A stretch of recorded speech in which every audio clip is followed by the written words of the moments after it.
two, one.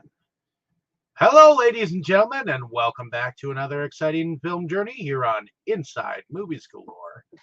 I am one of your hosts, but tonight we're continuing our journey into some of the films that have bugged us, or at least scared us at least a little bit, which was the theme for this month.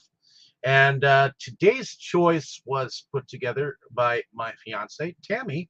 Why don't you tell us a little bit about what film you had us watch? Well, the film is D. Snyder's Strangeland, and it's from 1998. Of course, it has D. Snyder in it. I don't remember all the other actors or whatever. David can help me out with that, right? Yeah. Give me just 1 second pulling up the movie here. I guess IMDb has it as a rating of 5 out of 10.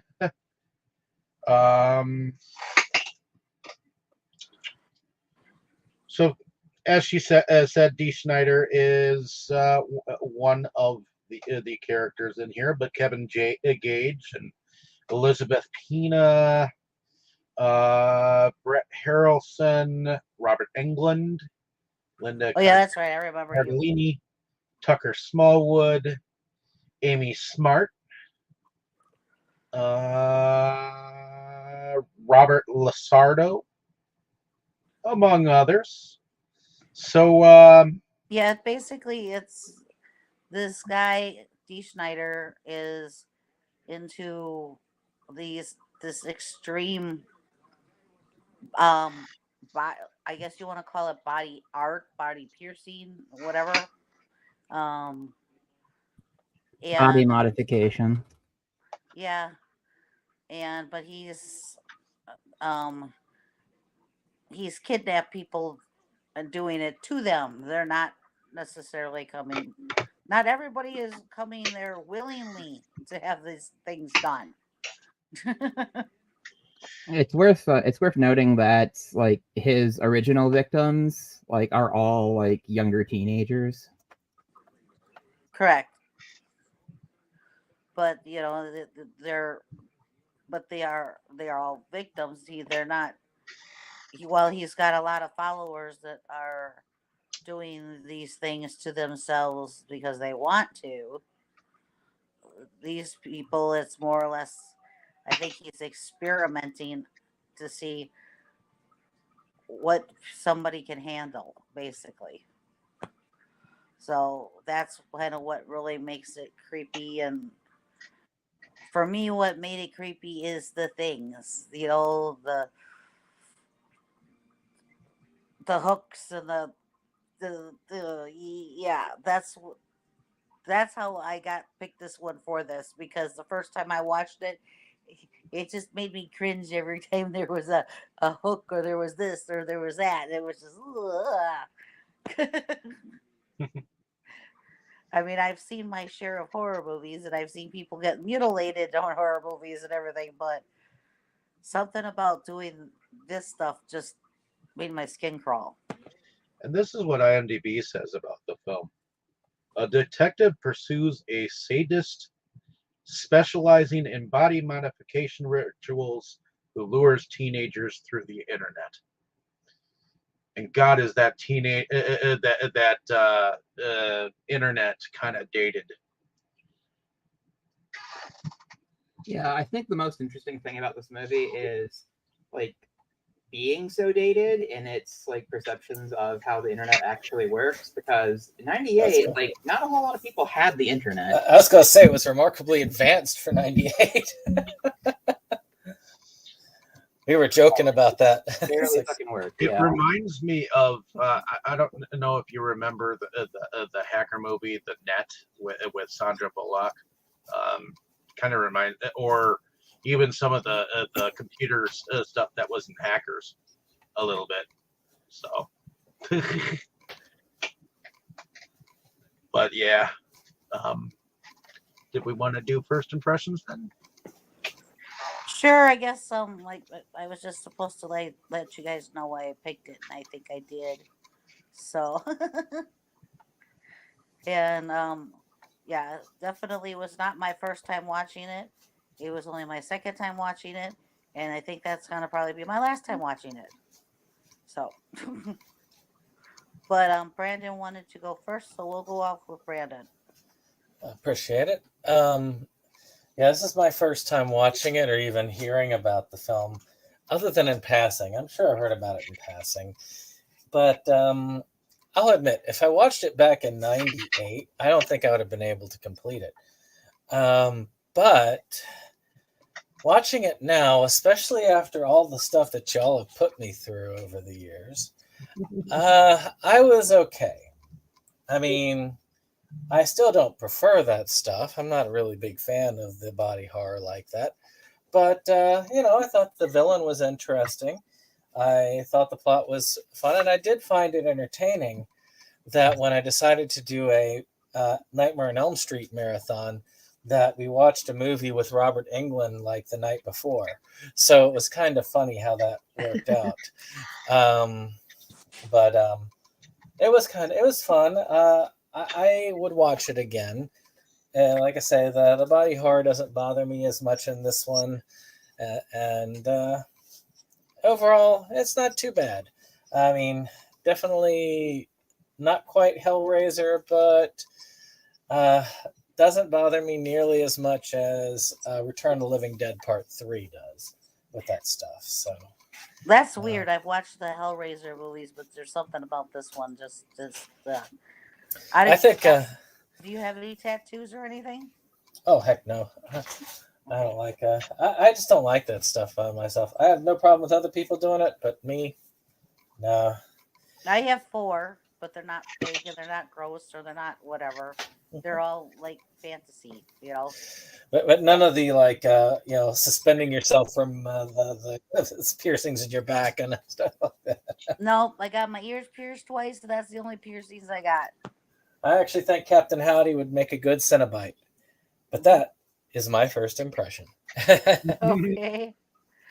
I know this. I don't know if I'd fully make a comparison because, well, I'm just gonna say it. The stuff in this movie is so much thicker than the stuff everywhere else. When he's practicing piercings, every single thing he's trying is right on their genitals. So it's extra disgusting. And, I know. I asked David if he was gonna go out for a piercing now. He's looked at me no. So it's some real Albert Fish killer pedophile stuff.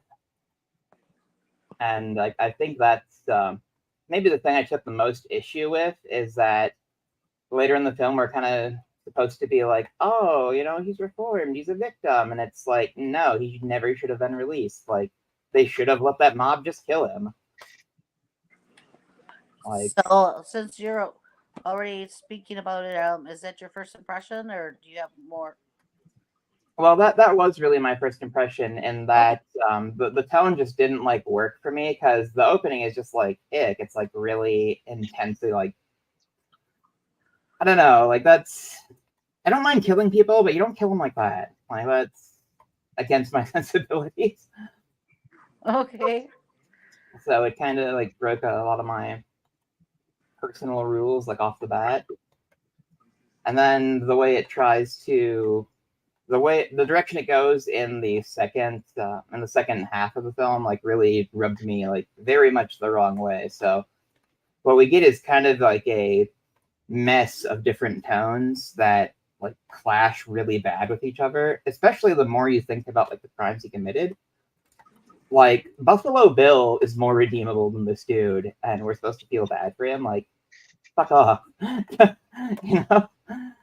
Now, as somebody who has worked with NGRI in the past and in the present, actually, come to think of it, because I still see them, it depending on the state, it does not surprise me how a person might be like him might be sentenced to that and then go in for like 3 years and then be released. But they definitely didn't handle it right. Not quite accurately this time, though. Well, No. like, pretty much the first chance he gets, he like kidnaps and rapes like his former victim. Well, that's technically after this mob of people. After the lynching. After they thought they killed him. It basically tried to kill him. That mob So- did nothing wrong. Let's be real. Well, the mob is what set him back off, I think. But Yep, and his medication was Yeah, over. they did destroy his meds. Oh, I wouldn't have. I do agree this. The medication is not what had him flip. Right. I mean, being without a medication like that, I'm sorry, it takes a good week to truly go back down to where you were psychosis-wise. No, it was if there was going to be something that did it, it was the fact that he was being hung, and then that kind of brought back his whole thing of wanting to come so close to death and then not quite die. I think that just brought him back to that, and a lot of his killings there were more vengeance related after that point. Yep. I'm not saying he was a good guy by any cases. I think the detective should have shot him in the initial raid, but do I think that the lynching had a hand in how he turned out? Oh yeah. It did. okay. So Jake. Well, this was definitely a first time watch. I couldn't tell you if I'd heard about this film before. It has a bit of a reputation not- as a bad movie. What's that? It has a bit of a reputation as a bad movie in some circles, so you may have heard about it in that context. It's possible. Like, I love it though, because it's just so unique and weird. So that's how you would have heard of it. If that helps jog your memory. Most likely not. No. Most likely, I would have heard about it Okay. if a critic or someone maybe was using it as maybe a punchline in a review. Honestly, if I'm thinking about it, or maybe I just saw it on the shelf and it stuck in my mind because it's an interesting title. I don't know, but Poster. what I do know is that if I had known of the cast, Linda Cardellini, Amy Smart, Robert Englund, Woody Harrelson's brother, Brett, this is one of his few movie credits, I might have been intrigued by that. But looking at the cover of the film that we have on the screen, I'm like, that might have not only given me pause, but maybe made me go, I don't know if I need to do this one. And hey, Mo. Howdy. And having seen it, I don't know if I need to do this one. It is heavy on two things that I do not care for, which is the body mutilation and the torture.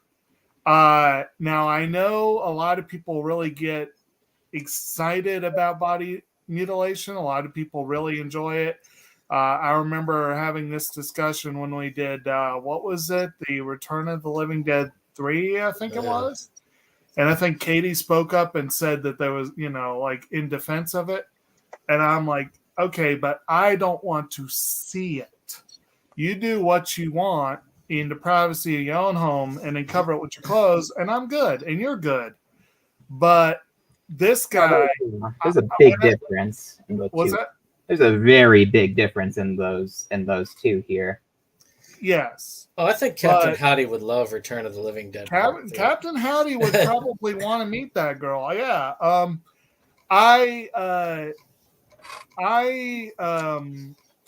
When they first showed him, I kind of flinched a little, and then I looked and I was like, oh, well, they could have done that a lot worse.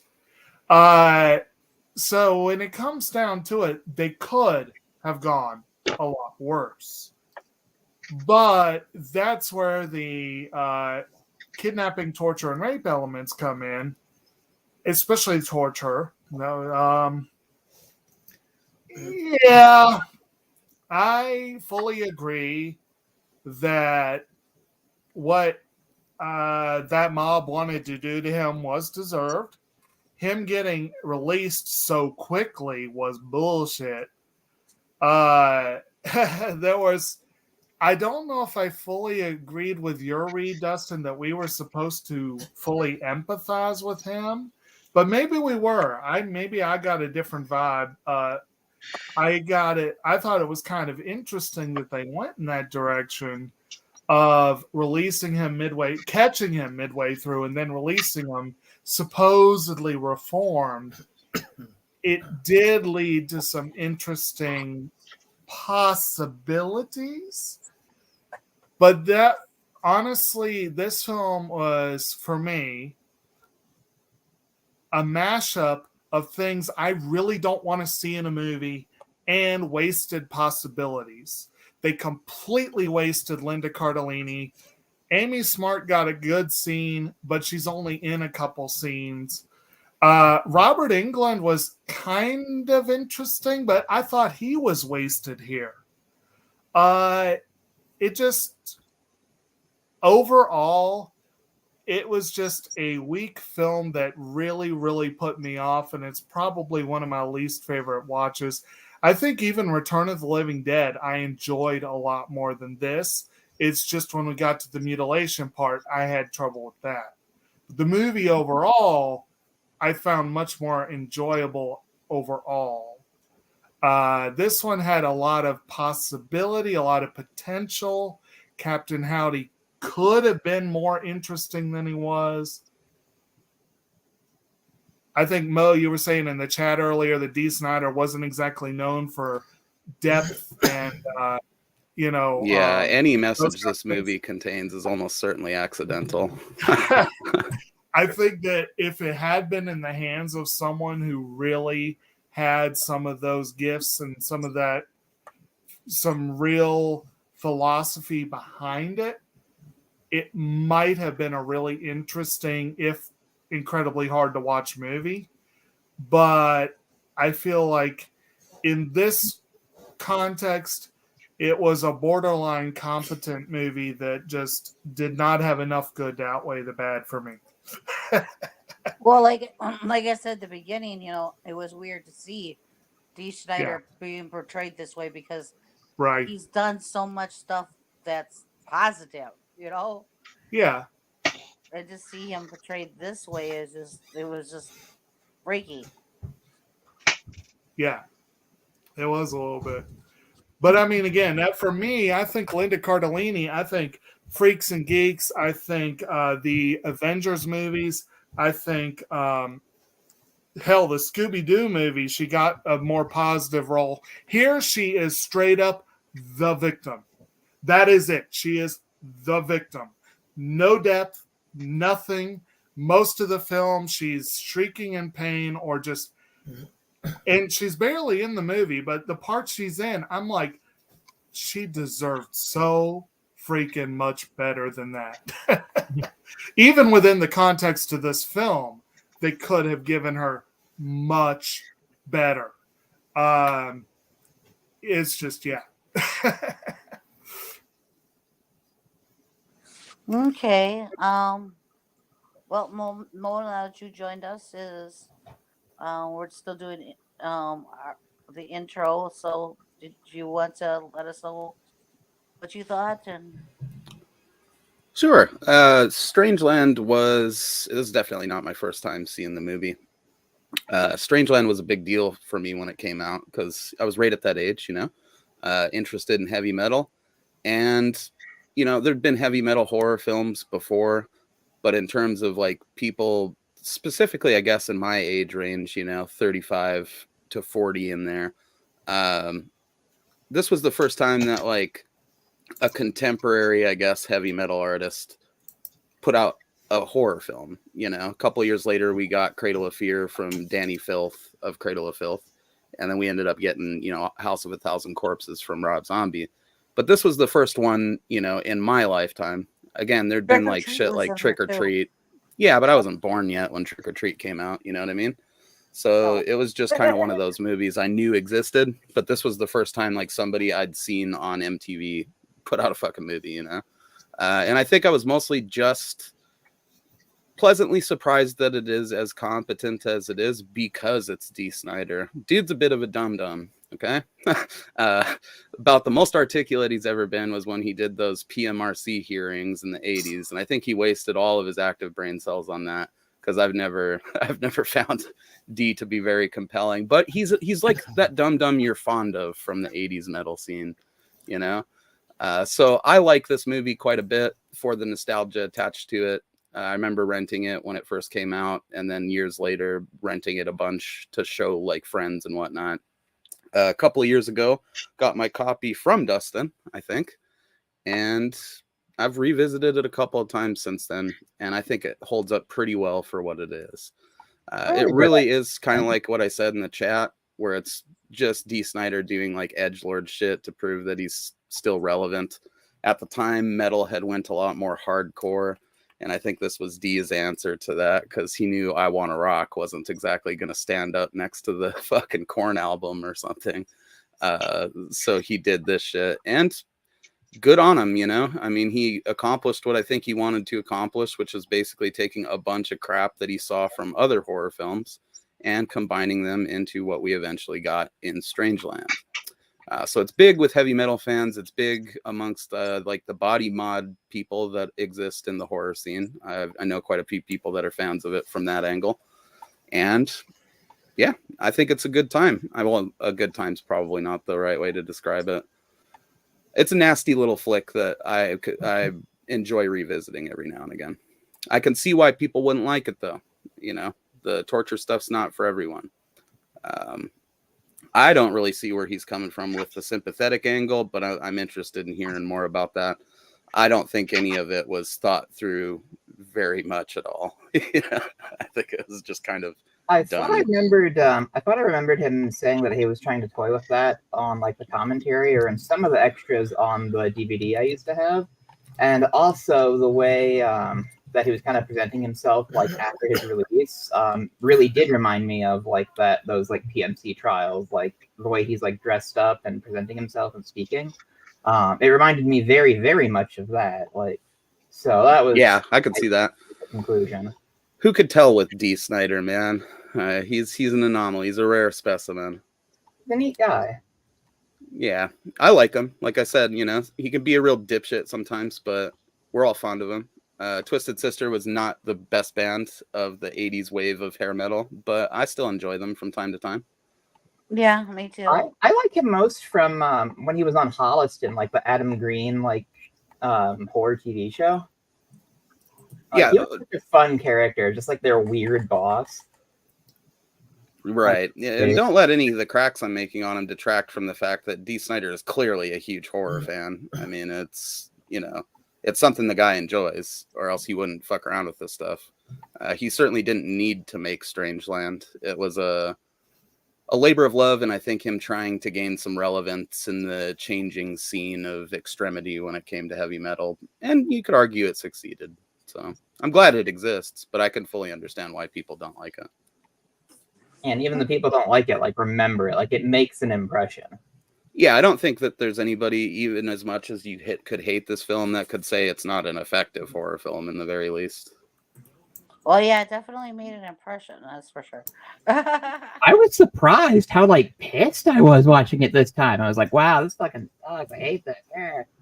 See, I didn't laugh at your post on Facebook because I thought it was dumb. I laughed because it's like, fuck yeah, the movie still packs a punch, you know? I think that's kind of the intended effect, is to gross people out and make them upset, you know? I think the first time I watched it was like, that was kind of, I see why people don't like this. That was kind of lame, whatever. And then this time it was just like, you know, having, I've been in the hospital for stuff that did require like needles in sensitive areas. And so, like, seeing it portrayed where, you know, it's like, oh, yeah, somebody's going to kidnap you and then just, like, jam needles in your dick. It's like... Yeah, there's a lot of other places I'd rather have those needles jammed. Well, yeah, my first time I watched it, I did a lot more cringing and yuck and everything that I did this time. but I've watched a whole lot of stuff since I watched it the first time. Right.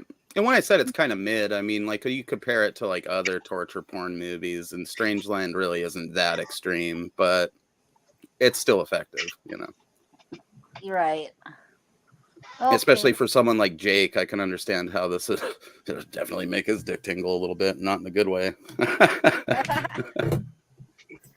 All right. David, you're the last one here. Well, this is definitely not my first time watching it. I watched it once with you, some time ago. So it's actually been a while, and I honestly saw the film on Blockbuster's shelves at one point in time. So I was curious about it, and I didn't realize that Dee Snider was in it until we had watched it. And you told me a little bit about it because it made you cringe, and I was curious about seeing it. And you weren't too happy about rewatching it again, but I think you were okay with rewatching it with me. And I admit, the first time that I actually watched it, there were some cringeworthy, moments. I mean, the first time that I saw it. Of course, now watching it with some of that '90s like feel of it with the detectives and the fact that they don't make you love anybody in the film to be honest, except for maybe a few of the victims. And you see Robin England in sort of a different kind of a role, but honestly, a lot of it, I swear I've seen worse than this film. But I do want to mention one thing. There is another movie that I saw from that was filmed in 1982 that had a character that was played by Richard Kyle of a James Bond theme, and his character name in that movie, in Hysterical from 1982, was Captain Howdy. I don't know if any of you knew that movie or whatnot, but I just thought that was kind of strange, since that was a movie that was done 10 years before this. Honestly, as much stuff in this is borrowed from other shit or like definitely influenced by it, it wouldn't be surprised me if it's like a intentional reference. And it does sound like a dude who'd have a boner like all the time. But yeah, it was. I think it was pretty clear to me that it was like a reference of some kind. And then, like, after a point, like, isn't that in like the Exorcist or something? I've never watched him, but it is his screen name too. And as we all know, those of us that had like edgy screen names as kids, usually they are like referencing something, But I thought it was sleazy at the time, and seeing Dee Snider and all this like nasty piercings and whatnot. See, I wasn't a piercing boy. I didn't. I grew up in the age where piercings seemed to be a thing, but there are piercings that guys get that I don't understand. So, but definitely, that kind of thing was amped up in this movie, and I do have to agree with Tammy. There are moments that are a little cringe-worthy in here. Do they cringe as much as they did the first time? No.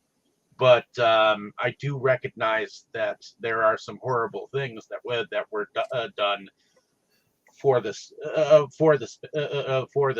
film and for the audience, So sometimes there are films that are just trying to be as nasty as they can be, just to be nasty, and that was what this film intended, and I think that's what we got. Yeah, they succeeded. I mean, make no mistake, for a relatively mainstream horror film in 1998, this is balls to the fucking wall, dude. Yeah, we've seen like torture porn movies that were worse, but most of them came after this. Stuff that we saw beforehand was like made in other countries, all sketchy and shit. So for this being what it is pretty intense, you know. And Make D. it, Snyder, go ahead, sorry. I'm sorry, I was just gonna quickly comment, like, to make it worse, did you guys realize that he put catheters in all like those teams? Yeah. Yeah. Fuck yeah. Catheters are catheter horrifying. hurts a lot. Yeah, Like, they're horrifying, bro. just let me not pee, Jesus. You know, and it's important to note too that this definitely was this movie is try hard as fuck. Like, even if you look at the like artwork that you got up here, they were definitely trying to do like a Scream thing or whatever and create like a new horror icon with Captain Howdy. It says it like right on the front. They obviously paid Fangoria to fucking say that. And then on the back there, they're like comparing it to Silence of the Lambs and Kiss the Girls and shit like that. So they're clearly trying to like rub shoulders with giants on Strangeland. And I don't know if that makes it charming or kind of cringe, but it's a thing. A lot of films tried to do that. I mean, Especially in the mid late 90s, you know, it was or like everyone, the 2000s too. Like, yeah. What comes to mind the most for me is Bones, which Bones was actually a pretty cool character. I like Bones. We got to see it's more a of fun Bones, one. but there were quite a few different attempts to like make some new slashers, and I think the only one that really like stuck was Victor Crowley from Hatchet. Pretty much. And you know, this is one that a lot of people have like asked for a sequel for, and I think for a while D was talking about it like it might happen. I'm sure he probably still talks about it like it might happen. I wouldn't hold my breath on it, but then again, with as much nostalgic throwback shit as they do anymore, I also wouldn't be surprised if we heard about Strangeland 2 at some point. And I would argue that that thing would probably be better than this movie, especially for somebody like Jake. I would think that, you know, D obviously hasn't matured in that amount of time, but he's picked up a few things, and horror, the landscape of it has changed a little bit. So Strangeland 2 could be interesting to ponder. I don't know if we really need it, though. Well, I mean, if you think about it, this also was a major product of the Marilyn Manson time frame. I mean, we even had a lot of Manson in the film, but this was in a lot of that. You could see was influenced by that. I mean, late '90s, that was when Manson was big. He was like huge at that time. This movie is basically D. Snyder. You know that meme where it's fucking Steve Buscemi and he's like holding the skateboard. And he's like, "Hello, fellow kids." Oh, yeah. This is D. Snyder doing that. You know, it's definitely playing to the metal crowd of that time, and I mean the metal crowd that listened to Marilyn Manson, not necessarily any of the others. But I definitely not people that were listening to Twisted fucking Sister. Oh well, no, the people who are listening to Twisted Sister would be like, "Huh?"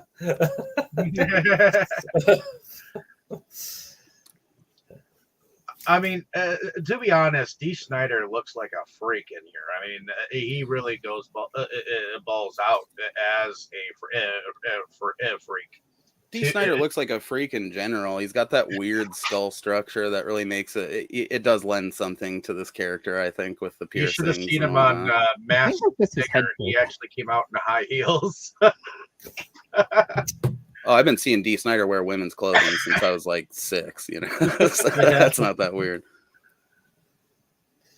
Well, he's a Cenobite. Masked Singer. So it doesn't surprise me. I wonder if they knew about Strangeland. Well, he was in women's. Well, what was he again on Masked Singer? I forget. All I know is he didn't last long.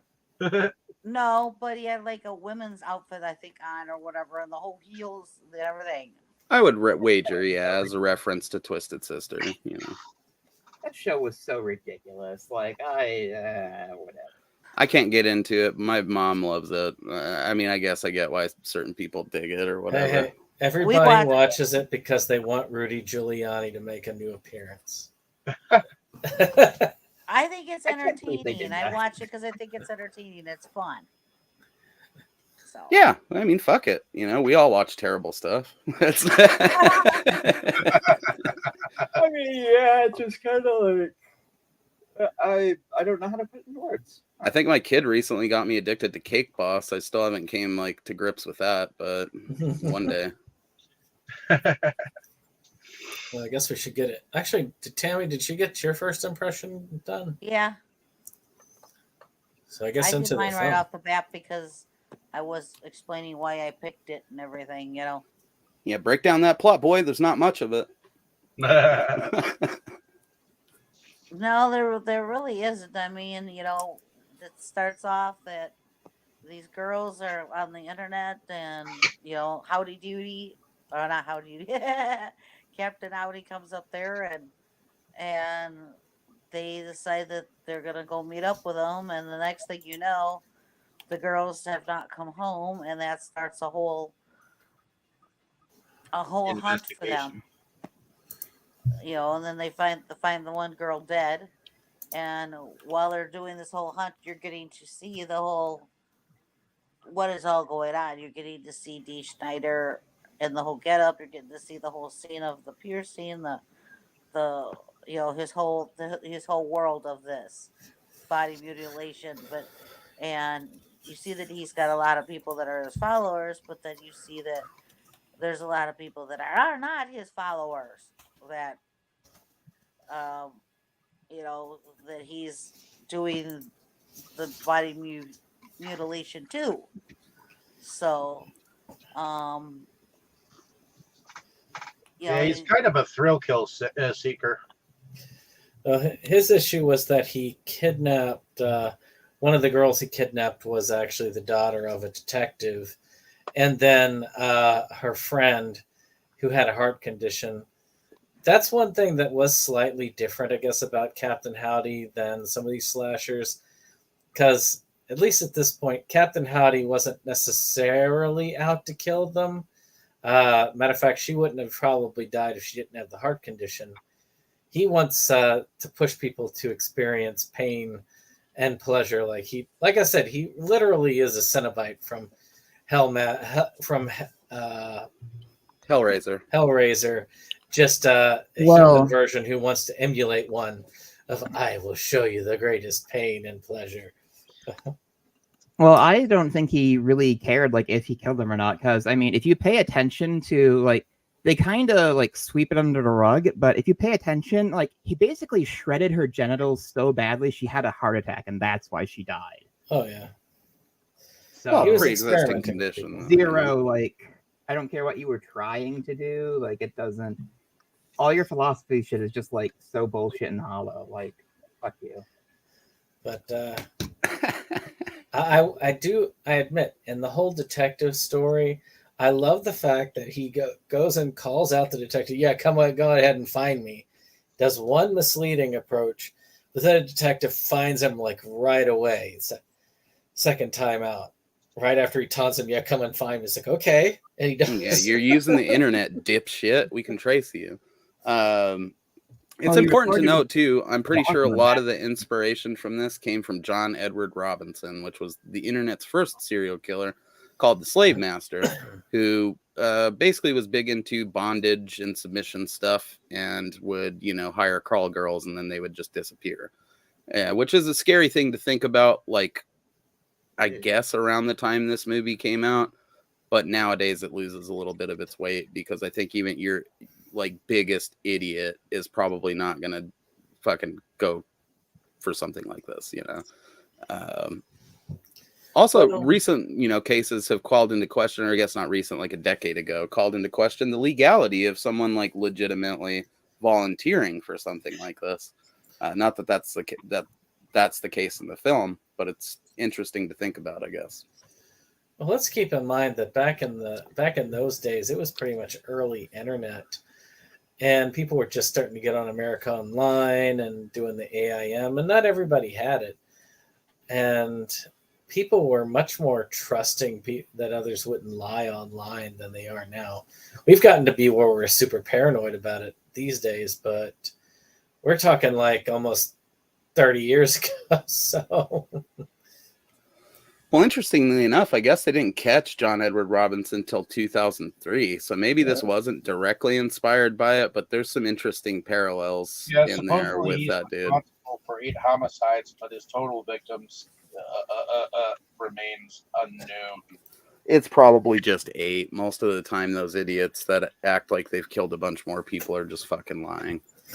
but when the detective goes in, because the detective, of course, his daughter gets taken, and he's trying to find her, and he gets and he finds her, and he's starting to freak. Who else said, "Why did you put down the gun, you idiot? He's going to be right behind you." I don't know about the rest of y'all, but that was me and Kim.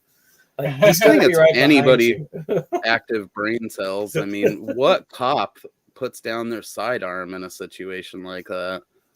And then we Yeah, were it all just sitting there doesn't going like, happen. "Call back up, call back up." Oh yeah, you didn't even call back up. Put the gun down. I mean, you realize he was like in shock or whatever because of his daughter and everything, wanting to help her. But you still don't put down the gun, dude.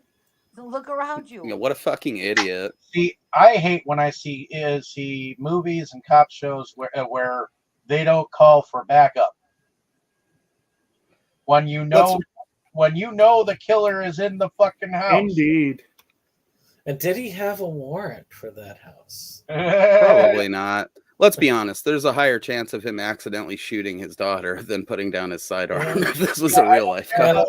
I don't care about the warrant, but I do care about having backup, like at least on the way, you know? Well, technically, he could almost, if there weren't so many people that he had captive in there, if they were all, say, dead when he found them instead of living, then he could have walked because of basically searching without a warrant. So, you know, it's not that he didn't basically. It's relevant information, yeah. So I just. There was some plot point about, like, you know what you did, detective, and I was like, what did he do? Like, catch you? Like, what's... No, he didn't ever explain that. He let them take him. He saw the mob take him in his car, and he watched them walk away. That's what he did. He did nothing to help. In theory, if the detective had intervened at the time, in theory, it might have actually challenged his pessimistic worldview and allowed him to continue his recovery, if you want to believe that. I mean, there's something to be said there, right? And there's also something to be said about, you know, especially if you're in a position of authority like a cop, adhering to the system is kind of a big deal, you know? Yeah. We might all say, like, oh, you should just kill or murder pedophiles or whatever. And that's probably true, you know, from a general person's moral standpoint. But for an officer of the law who's, you know, basically an agent of the justice system, there's a different set of rules and morals involved there. And you got to kind of be able to set aside your personal feelings about stuff and do things the way that by the book, you know. Well, to be fair, like, officers murder, like, innocent people whenever the fuck they feel like it, pretty much, anyway. So it's kind of... Some of them do, yeah. But, I mean, it's... let that go, you know? It's like, okay, you know, you're so bloodthirsty. Like, here's... nobody would, like, fault you for this. Everybody would turn a blind eye. So there's a couple of things I will say with this guy that's different from those cases. One is the obvious that I won't mention online because it's kind of politically charged. But aside from the obvious reason why they probably wouldn't open fire on him, the second reason is that he obviously came from money. I'm sorry, he had a really nice place at the time, and it turns out, of course, that his father was a very well-known guy. My guess is that the name and the connection is part of what got him such a lighter go of it. Maybe general. It's important to note too that when, you know, I've been doing the true crime thing for a long time, dude, and never people of color or otherwise have I ever heard about a cop opening fire and just like blowing away a serial killer, because all of them are smart enough to know that they're going to make money from catching the dude. Oh, you know, they're going to get called in for interviews. There's going to be the whole press circuit, documentaries that they can do. It's a big deal to be involved in those types of cases. Well, the MO of a serial killer typically is it's some strange white dude, and that's one of the reasons why the DC Typically. Sniper was such a strange case, and why they went so long is because they were all looking for some white guy, because this is something that's a white person's MO, and nope, wasn't white at all, which was why it caught everybody by surprise, including authorities. It was one of those. There's been some other notable ones cases, too. Anthony Sowell in Cleveland, the Grim Sleeper down in California. I mean, it happens. Yeah, typically they're looking for a fucking guy that looks like Captain Howdy. But all that aside, you're probably not going to blow away the golden goose when you catch like some fucking psychotic serial killer, you know. That is true. That sort of violence is saved for traffic stops. Pretty much. It's not funny. We laugh because it's fucked up. Yes. Sorry, Tammy. We all stepped on your running on the plot. That's okay. So I guess we're to the point then where he did get caught, and I know we've already touched on it somewhat about this whole court proceeding and everything, and how he gets to claim he's insane. He gets to go be put in the hospital, and 3 years later. Well, it's technically 4 years, but 3 years in the hospital, because it was 1 year, and then for the court proceedings, and then 3 years that he was actually, in the hospital. And yeah, it's to think that you actually reform somebody like that is just really, what were these people thinking? Well, let me play devil's advocate as somebody who actually works in the system and works within GRI, not guilty by reason of insanity for those watching at home, releases. I have actually worked with a few Captain Howdies in my time. It's not, let me say that it is not likely that a person like that would be released that quick. But in theory, if you caught the system at the right time, because he only killed one person, technically. I know, thing there, but I'm looking at things from the way they would look at it. And when you're not guilty by reason of insanity, you're, and I have had people who have killed people, and this amount of time abouts has gone past before they were released. So it's not as unusual as you would think. It happens with straight up serial killers too. You bringing up the technicality of like the warrant and all that stuff is relevant, because it has happened where dudes weren't even like guilty by insanity or anything like that. They were straight up fucking guilty. Yeah. But they pretty much only served the time it took to get them to court, and then were released to continue serial killing people because the cops fucked something up. Charles Albright's a good example of that. Those are worst cases because they did screw up. Like I said, this guy with the warrant, if those people weren't alive, he could have just walked on a technicality.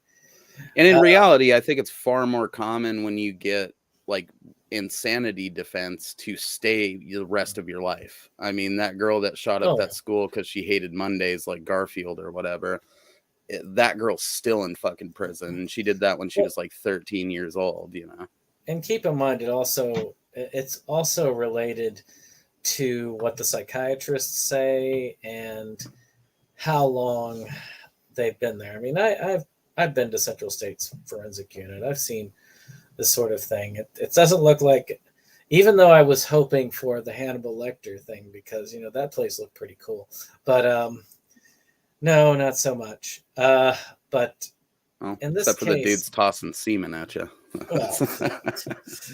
But in this case, I do think that if he had responded well to medications and they felt like this was like a psychotic disorder, like legitimately, and he basically within like the first month or two showed stability and then maintained it for like 2.5 years, Sure, maybe. It would. I got a hard disagree on that, bud. I get what you're saying. It's not impossible Yeah. that they could be reformed. But I mean, when you like do I some say, shit like this, you should probably be locked away the rest Oh, of I'm your not- life. You know? This is not a matter of what probably should be or what should be. Is about what what is. What happens, Yeah. And what is isn't always what we would like on that case. I mean, shoot, I've seen people who've only done 2 years for killing 3 or 4 people. So yeah, it's not impossible. At all. It's actually But- a lot more common, like you said, than but- you would like to know. This is where the movie gets it dead wrong. He was kind of just let off on his own, like, nah, we're good. You're good to go. No, he would have been watched constantly. Yeah, supervised living home, probably, having to go to weekly counseling and assessment meetings, Although we are talking 90s where we still had Dahmer. So Yeah, I mean, Dahmer was Dahmer- early 90s, and that's a different sort of ball of wax altogether, And Dahmer died in jail. He actually did not get guilty by Yeah. not guilty by reason of insanity. He got paroled by way of a fucking dumbbell bar to the skull. Yeah, they don't leave him in jail after they get killed. But yeah, that's the way it is, and that's the way it has been for a long time. Now, if we were talking the 80s, that's a different animal. But this is the late 90s. I started working in the field in the early 2000s, and it's not all that different. It's only like 3 or 4 years before. I feel like the girl who did the I Hate Mondays shooting did that in like the 70s. So depending on your state, even back then, like if you got sentenced by reason of insanity, you were going to fucking some weird asylum for the rest of your life, All right, well, look at the person who tried to assassinate Ronald Reagan. He was released about a decade ago. And, and that seemed all right. He hasn't done anything since. Now, admittedly, he did like 40, he did like 30 years in the lockup, and he hasn't done anything since. But, of course, he's That's also a little different. watched He it. just tried to shoot a president. That's not that bad. I mean, Oh, actually, yeah. They take that much more seriously than this. Okay. So, that's like in the Bible with Barabbas and Jesus. Oh, that Barabbas didn't do anything bad. but yeah, I think so- equating politicians to Jesus is a little bit of a slippery slope, but that's a scary to each thing. their right own. there. But I do think that I'm not saying that it's right. I'm just saying that it's Little different Possible. than kidnapping people and Yeah. fucking torturing them in your house. Yeah. Also, like I the say, dude, it's impulse. possible it is. that it happened. Likelihood it would be more like 10 years, but yeah, it could happen. It could. I mean, it was the 90s. They were a little bit more lax in the 90s. They were.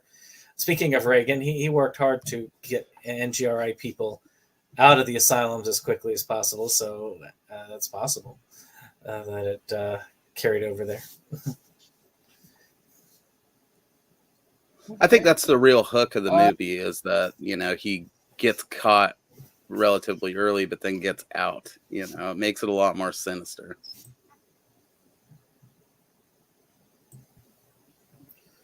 Oh yeah. Okay. Yeah, I mean- Where were you as far as bringing us forward? Well, he's been released, so now we basically turn to like the second half of this movie, because now that he's been released, we got this mob that just doesn't think it's right, and led by Robert Englund character, and they come in. My and name's they Buck. take 'em, I'm raring to and fuck. they Go go. ahead. They go when they go take them. This is where that comes in, where the cop actually watches them take him, and he doesn't do anything. He thinks about it, but doesn't do anything. Doesn't call it in or nothing. So that's where this comes in later on about about what he didn't do, and they string him up, they think, they beat him up, they string him up, they think he's dead, they leave him. And basically, everything comes back, his only now he's not just doing his things to do them, he is picking certain people, like the lady that was yelling at him for the right, whatever group she was with, Robert Englund's character. He's grabbing the people he's doing this for revenge now. It's targeted, yeah. Yes, it's targeted. That's exactly it. So It's more honed. That's where things go to now that he is. If he wouldn't have considered it as being he's snapped now. Yeah, they basically turned a dangerous predator into an even more dangerous predator with a end goal of, targeting people and taking revenge kind of a thing. And I think that's pretty well thought out, And like Brandon touched on, there is that possibility that they reformed him. I feel like Dee Snider does a fairly good job of acting throughout this film as well. Well, he played he played Meek very well. He did a really good job as the Meek. He also wrote. He is also credited as writing the screenplay for this. Yeah, and the only reason he didn't direct it's because they didn't want it to look like the "I Want to Rock" music video. But he Dee put a lot into this movie. It's basically his, even though it was directed by somebody else. But that Dee was like ghost directing part of it, I'm sure. But yeah, man, I mean, that sets up the perfect second half of the movie. I get what Dustin, I guess I understand that Dustin doesn't, like the second half of it, but I think it sets it up pretty good. I think that now that we're actually talking about it, the chance that he could have been reformed or whatever, and then that whole mob situation undoing it, maybe I get somewhat of, maybe not sympathy is the right word, but understanding. Clearly the character was warped, and then there was some effect, unless he was just playing reformed from his time in the institution. But at the same time, I don't begrudge the people at all for doing what they did. I fully agree with Dustin; he deserved it. I really don't think that he was playing reformed. I really do think this is probably the kind of guy he was up in high school, probably got screwed with in high school, had his first manic break or psychotic break or whatnot, and then became what he was. And then kind of retreated back into that shell once he was medicated, no longer having the chemical imbalance, around a fairly stable environment with people trying to give him therapy and so on. An environment that's not usually the case in a state institution, to tell you the truth. Those are usually hellholes. But to give it the benefit of the doubt, that it was a very nice place that he went to. Maybe. Yeah, and I don't know that releasing him to the same fuck dungeon he built before is the best plan. If this was to here are your killing tools and enjoy.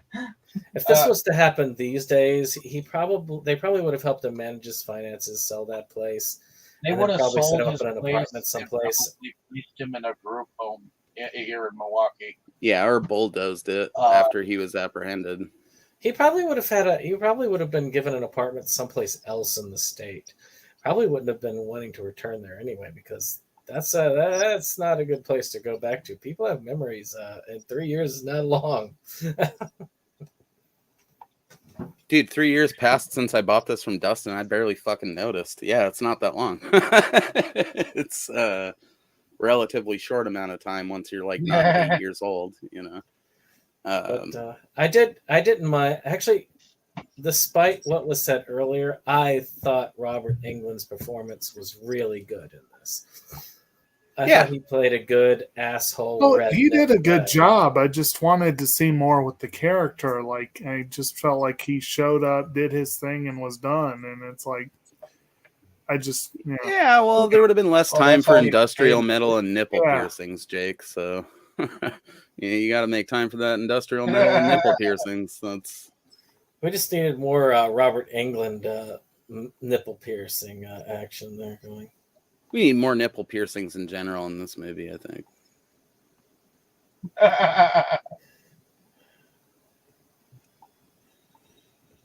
Where are we at, Tammy? Okay, well we're basically at, he's collected all these people that he's getting revenge on, and we're seeing the different tortures that he is doing to them all. Well, and he's also got the detective's daughter again. In fact, he's Correct. kind of flaunting her in the video. Correct. Yes, he left that video for the detective to find, and he was taunting him to come find him again. So, I mean, anybody got anything to say about all the unique tortures that arise now? I wasn't paying attention. Run us through them, Oh, that's okay. just for Jake. Well, the thing with the junk piercing, like your dick would be ruined forever. Like it would just not work right ever again. You're right, and oddly enough, there's still people that do that recreationally, which is Because they're insane to me. stupid. I mean, They have lower IQ. whatever I- makes them happy. I did like how when they found that that sternum thingy in the car earlier on, how their detective. I don't know if he The was septum piercing. the septum piercing. Yeah. How he went into the body identification speech. Now I wondered about that. Okay. I really doubt very many precincts would allow an on-duty cop to wear such a notable nose ring. I could be wrong, but especially back in the 90s, that seemed Yeah, they were still weirdly- like sensitive about tattoos back then. yeah. Cops were cooler back then. It's still considered unprofessional in many corners. So in the 90s, though, the likelihood they would have an on-duty cop who was there at the scene who happened to know those things. And he's got like the nose ring just to make it like it is Right. cornball. It's cornball as fuck. But there's Yeah. several things in this that are cornball as fuck. Okay, let's be honest. The entire movie is again that "Hello, fellow kids" meme, and what of it becomes competent So- is really, I think, down more to the people that D had around him than D. Snyder himself. So some of this shit definitely comes across as like a dad's perception of what the culture must be, you know. So the piercing stuff in the movie is like sort of half accurate, half dorky, if that makes sense. Well, technically, they say that the female version of that piercing is quite effective if done right. But I'm not sure who would want to take that risk. But some people It was, well, several people, lots of folks. The piercing scene is a whole thing unto itself. I've went to tattoo and piercing metal festivals before, and it's very different than going to one that doesn't center around that stuff. A lot of those people are closer to a Captain Howdy than you might want to imagine, you know. Well, I was a long time ago, right when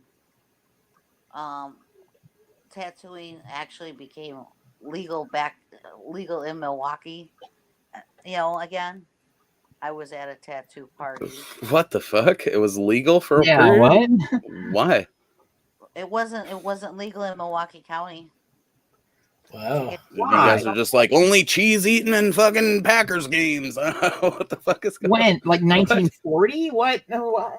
Yeah, there were no tattoo shops or nothing in Milwaukee County at all. So, that included the suburbs, anything in Milwaukee County. It was illegal. You could not open a tattoo shop. And When did it become legal? my first 3 tattoos were done kind of like underground, And then the last one I got done was at a tattoo party because if they finally said, okay, you guys can have tattoo shops again in Milwaukee County. That's some So backward shit, dude. yeah, no, Well, it was actually probably, let's see, 25 years ago now That's not that that long it was ago in the that it grand was scheme like of that. things. So So late crazy. 90s, it was illegal there to get a tattoo. in Milwaukee County. I mean, So shoot. Wow. if you were Dude, Waukesha, one of my Waukesha friends County, here which like is just got a tattoo like Friday for Friday the 13th. Yep, that's the. But that's the it's thing. it's legal now. It's legal now, but like 25 years ago Yeah. in the whole Milwaukee County Yeah, area. that's a which wild is- thing to hear. What about sailors or Marine corpsmen? You know, who's thinking of them when they draft these laws? Well, That sailor needs to remember he loves his mom. a lot of Well, then us.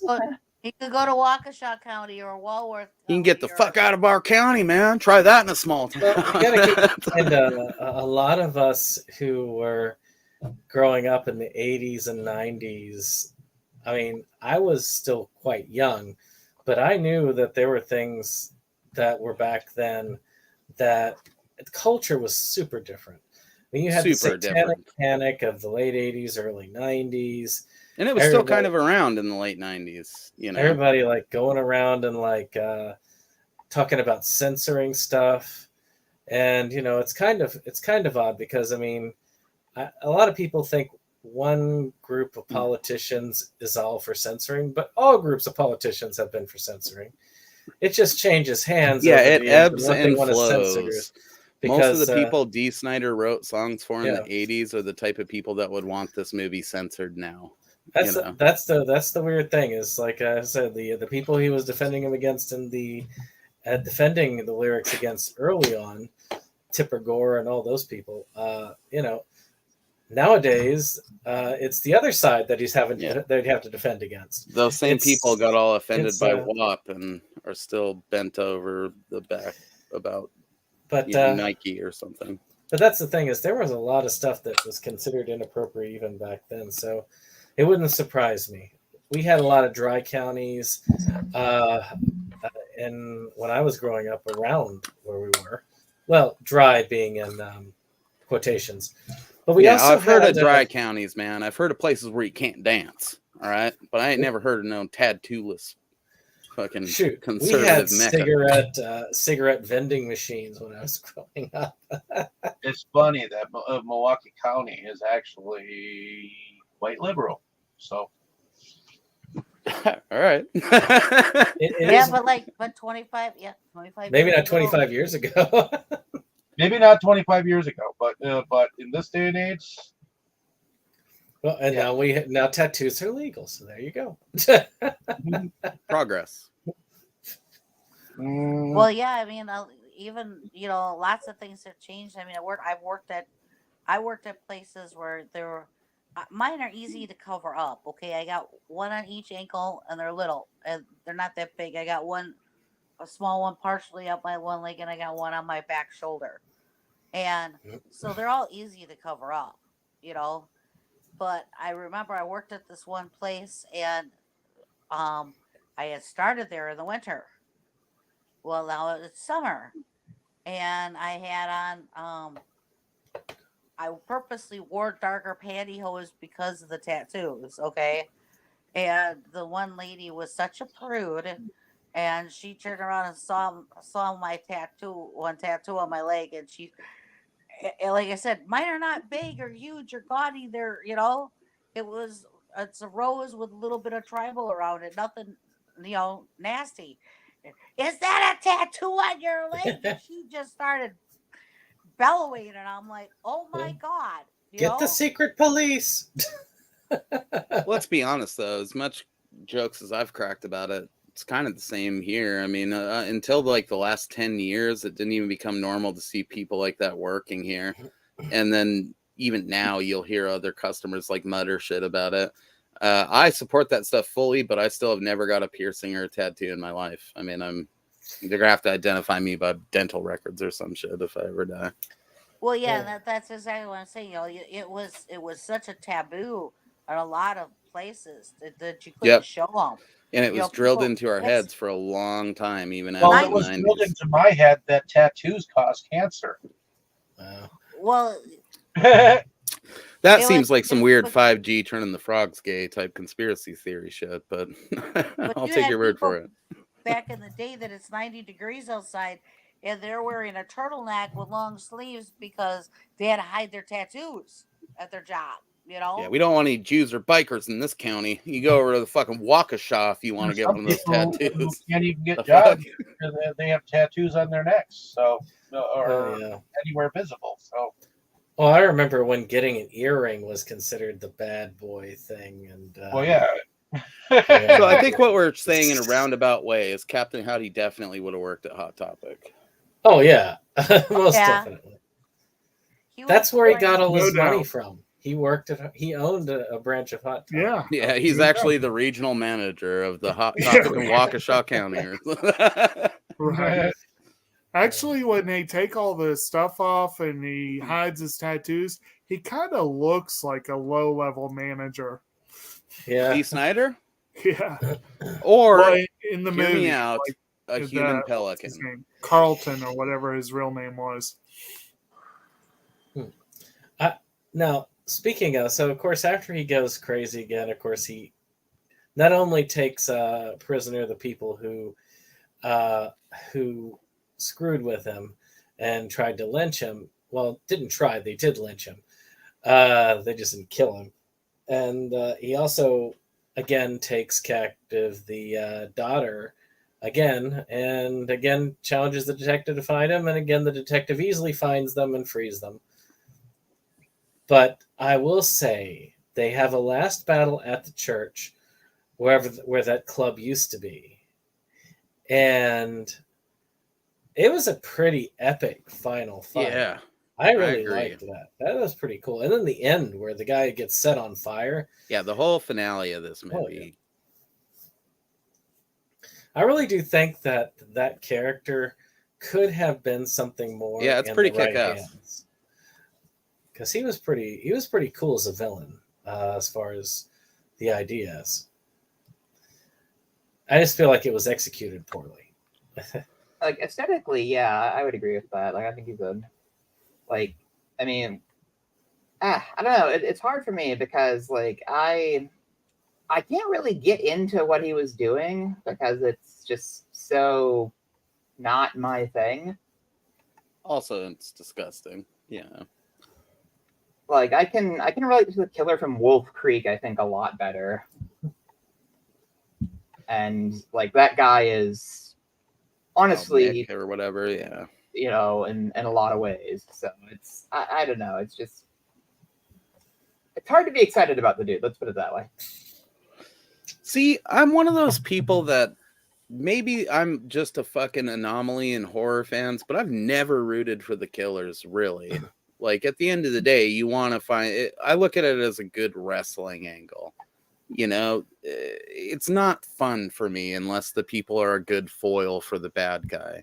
You know, when they're a good foil for the bad guy, it just makes for more interesting shit. You have to have your body count people, much like in wrestling, how you have to have your squash matches to build a good villain.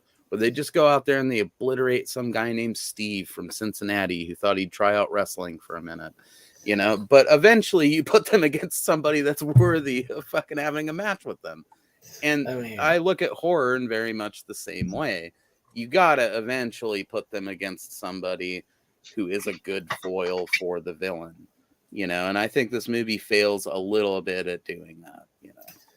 Yeah, I can say that whether I root for the villain or not really depends on who he's killing or she is killing.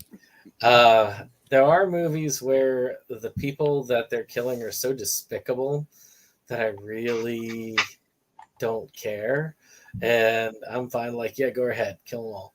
That does happen rarely, yeah. But yeah, for the most part, I mean, one of the villains I was semi-sympathetic for was the villain from The Blackening, and I understood his motives, and I could see why he was PO'd. but I also spotted him from a mile off, and that's one thing I will still hold over Kim, is that I still managed to figure out who did it before she did. Nice.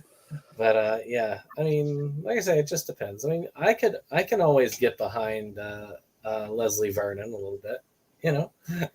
Those are those exceptions because they're obviously done for that. One sec, Jake. But I mean, a good example for me is like I don't even root for Jason when I watch Jason movies, and I think that's why, like part 6 or especially part 7 are favorites for me because they actually gave Jason people that were good foils against him to play against. You know. Well, Psychic Girl was excellent fighting him. Go ahead, Jake. Well, I like movies that let me kind of, I'm not sure root for is quite the right. Sometimes it is. Like there are ones where, you know, it's human nature to be a little bit violent. That's an understatement. But anyway, Or root it's for human violence. nature. What's that? Or root for violence. Well, yeah. Well, I For mean, violence sake. yeah, violence is part of our nature. It's one of the, and especially here in America, where you can be violent as shit, but forbid you show any sex. You know, it's insane. But there are films like a good example, I guess, where you're kind of rooting for a villain, but not necessarily the villain. It would be Silence of the Lambs, because you know Hannibal Lecter is not a good dude, but holy shit, is he fun to say? Like I like seeing this guy on screen, you know. And when he leaves at the end of the movie, not only does he have one of the best parting lines of any person in movie history, but you're kind of like, cool, he got away, you know.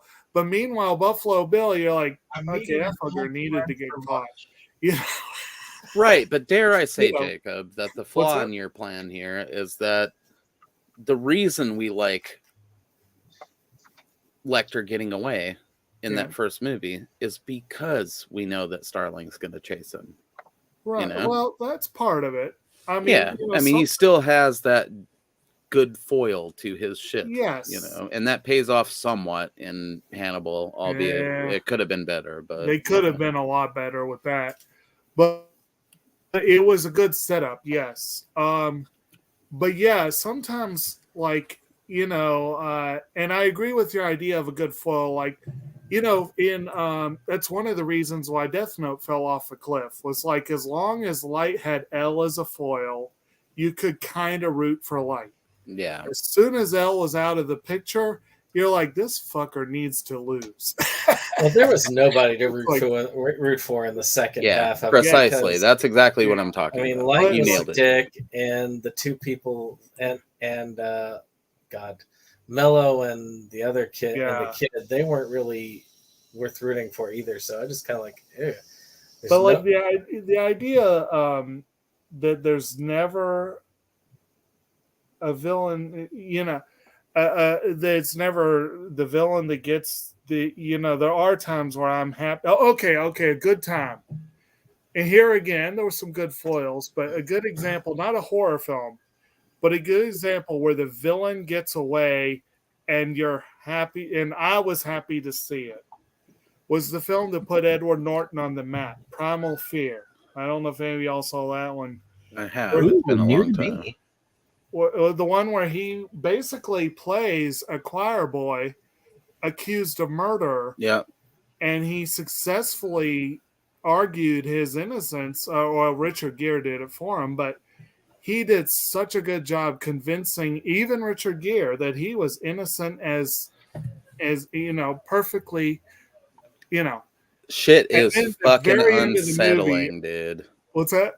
That shit is unsettling. I'm so glad you brought that movie up, dude. But I like ones like that, you know. And Usual Suspects was another one, you know. Where... I wanted to kill Edward Norton so fucking hard in that movie.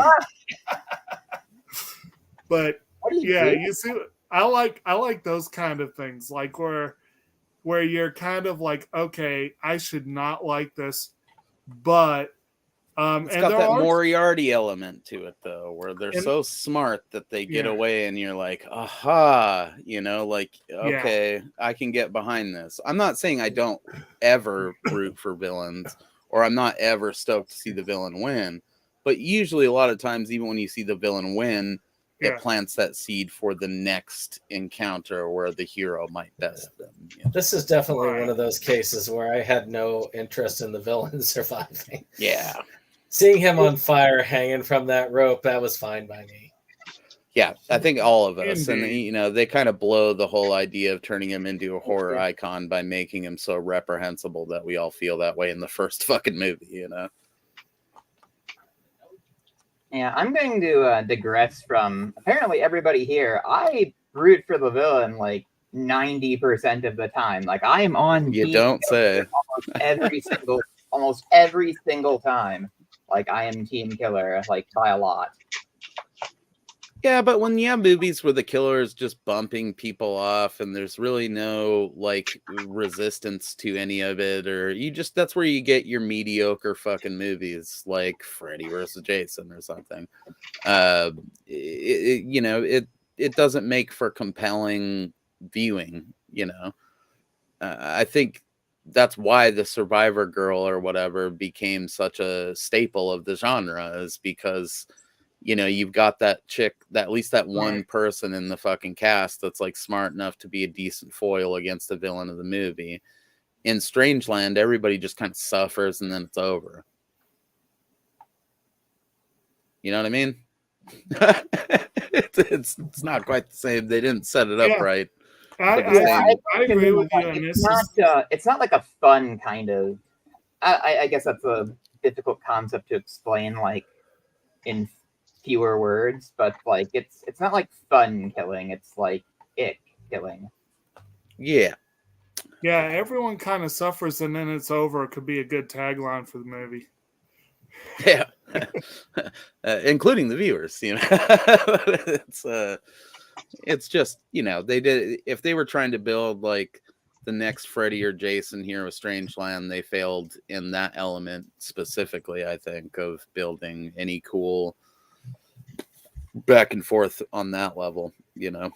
I mean, Jason's sadistic or whatever, but he is just this lumbering killing machine, so there's room to, I don't know, humanize people in the movies, or there's all sorts of room for nuance. There isn't in this. It's just ball piercings and torture porn.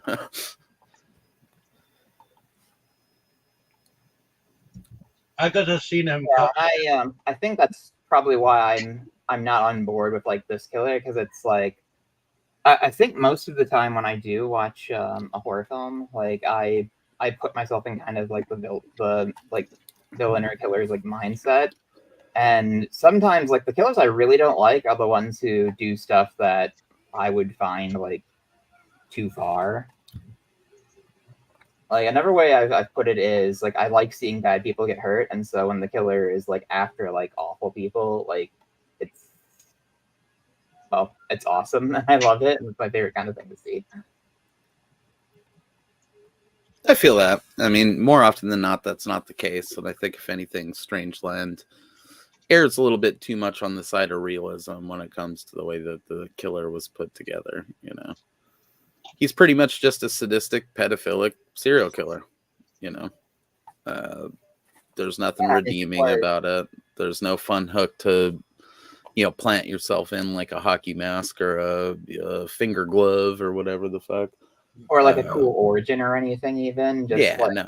He's just an incel that decided to become part of like this weird piercing BDSM community and start fucking killing people.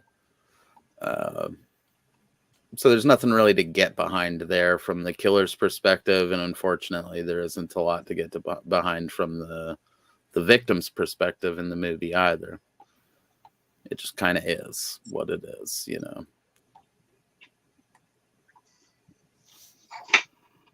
Okay. Oh, I guess, we're up to the ending and everything. So I thought the ending was, pretty cool too. So satisfying ending, yeah. I like it.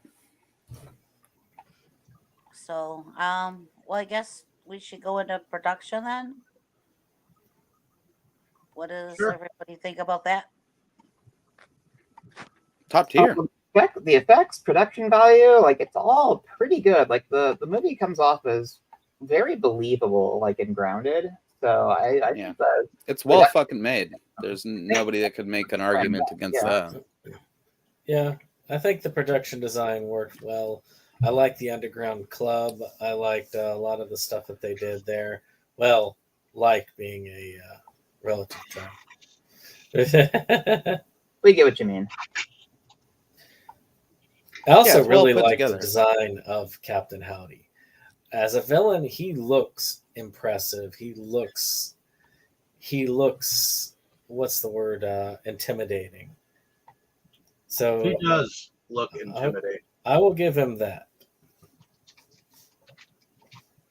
especially when he towers above the detective like the first time. He does give off an image of Well, intensity. Dee's like a tall guy in real life too. There's obviously no fakery involved there. I mean, it's even outside of high heels. I think he's like 6'3" or something like that. So I think that's what made it so funny to see him in women's clothes, to be honest. Like when you look at Twisted Sister and you see him in that getup, and then you see just how tall and lanky he is, it's just fucking funny for some reason.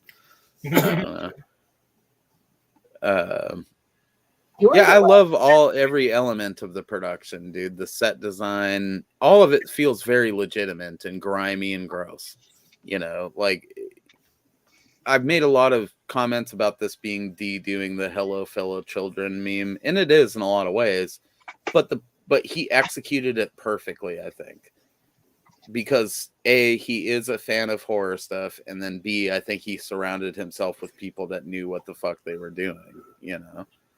So as I said in my first impressions, the whole thing that made me like struck by this movie when it came out was how surprisingly competent it was on all the levels that you need to make a horror film coming from Dee Snider, Right. The only areas it really kind of like loses itself is in like the story and like the writing, like the production and everything is just like it's top I tier. don't know. I'm having trouble finding the words. Like Yeah, I it would was solid. say perfect, but pretty close. For 1998, it is perfect in my opinion. It's right up there with Scream. I mean, it's like just a well-made movie, but the writing is where it suffers the most. I mean, this is guys that brought us such classics as "I Wanna Rock," "Hot Love." He's not a dude known for his writing. As I said in the chat, Dee claims that he wrote "Stay Hungry," which is Twisted Sister's biggest album. He wrote all the lyrics for that in like 45 minutes. I wouldn't be surprised if you added an hour to that, and that's exactly how long Dee spent writing Strangeland. He probably watched some horror films once it got greenlit and was like, yeah, I like this stuff, I like that Freddy's like kind of edgy because he's a child murderer or whatever. And I like these piercings, and I like the idea of torture from Hellraiser. So let's just combine all this into one thing. And then in probably less time than it took us to watch the movie, Dee penned the script for it. Dude does have a way for words, which is why his songs have gotten popular over the years. But I don't think he has a way for words to do anything really profound. It'll be fine. It'll be catchy. It'll be workable, as far as the script. I'd be curious to find out how much time Dee claims he actually spent writing Strangeland, because it really does come across as a hodgepodge of various ideas that he took from other stuff and then just kind of spat out there. It does, but he pulled it off really well. It's just I do agree that the story needed work on. Oh yeah. Now musically, which is the next one, musically, I thought this was very good. I like the soundtrack. It did sing to the time period, though. Oh, dude, Strangeland. This is one of those soundtracks, man. That's like perfectly of its time. It's got some great stuff on there. We're about to pull up the full track list now so that we can be dead accurate with this. But it's got some really good stuff on there, like I'm the Man by Nashville Pussy. You got Captain Howdy. That song was done by Crisis, which is like the original vegan fucking hardcore band or whatever. You got Where You Come From by Pantera. You got Sweet Tooth by Marilyn Manson. Not Living by Cold Chamber. A Secret Place by Megadeth. You got a song by Dee Snider, not even Twisted Sister. You got a song by Snot. Absent by Snot. You got Eye for an Eye by Soulfly. You got P&V by Anthrax. Breathe by Seven Dust. Serpent Boy by Head PE. Oh, there is a song by Twisted Sister on there. It's Heroes Are Hard to Find by Twisted Sister. And then you got Marmalade by System of a Down. I mean, that is really a powerful fucking contemporary metal soundtrack. That is. Because when you think about That's it. a crazy list. Wow, I didn't realize those were all in there. I've listened to every single band there. Those were all the music that I grew up with. Yeah, not all those songs are like the main songs Pretty from much. those bands either. They're all deep cuts, pretty much. This is definitely outside my wheelhouse in terms of bands I prefer to listen to. I thought it fit the movie perfectly. Ironically, the one song that I liked the most, I think, out of this, and I'm probably going to just piss off all three of you that just spoke. I did enjoy the Twisted Sister song. No, that's fine. I love Twisted Sister. I felt like it felt out of place. Yeah, because it did feel out of place. At the end of the movie, and it was so upbeat. And I'm like, this is a fucked way to end this movie. Yeah. But I don't know. I kind of liked it, but I'm like, that just doesn't feel right. Yeah, it's probably the only time Twisted Sister could ever be looked at as being actually twisted. Because Twisted Sister is pretty benign, you know? No, I like Twisted Sister, man. See, I've given the wrong impression here. I just know that Dee's a dum-dum, and I love him for it, but that's just the way that it is. Twisted Sister is no Iron Maiden. They're not even a Motley Crue, but they are Twisted Sister, and we all love I Wanna Rock. I mean, you know. Most of those bands just sound the same to me, honestly, from like the 70s, 80s. A lot of them were the same, but, you know, there's something about Dee Snider and Twisted Sister that you just kind of like them, you know? Like, it's like, Sounds cool. these guys are all right, you know? Distinguished him. I wanna rock, you know, like, it's just, I want to rock, you know? They made, like, one of the easiest 80s metal songs to sing along to. No one can forget the skit that happens before he even gets into that, you know? So it's... Oh, yeah, with that dude who's been in a bunch of movies that's like, turn down your music or whatever. Well, it's like, we're not going to take it. Well, we're not going to take it as the iconic one that they had. Yep. Thankfully, did not have a place in this movie. At least they used a Twisted Sister cut that is not, you know, the typical one. But the soundtrack rules, dude. If you have a chance to listen to all these songs isolated from the movie, definitely do it. And it's a snapshot of the time. Very much so. I'd rank this soundtrack right up there with like Spawn, End of Days, any of those like late 90s, early 2000s new metal soundtracks that have a bunch of gems on them. You know?